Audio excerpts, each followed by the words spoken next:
त्यांना जर वाटत असेल एवढा पाहिजे तर घ्या.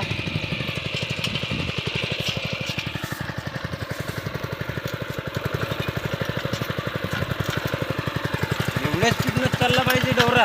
हो तुमच्यावर होता. मी जर एवढ्या स्पीडनं चालतो पण आपल्या वय चांगली पाहिजे. हां हां तुमच्यासारखं हेच वाई होऊ नये बरोबर होऊन राहिली का. हो हां तुम्हाला जशी वाई पाहिजे तशी घ्या.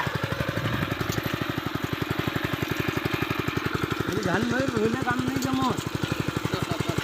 हां कमी झालं तर चालते. हां हां हां दाबलाही पाहिजे ना भाऊ. मशीन होय ना ते.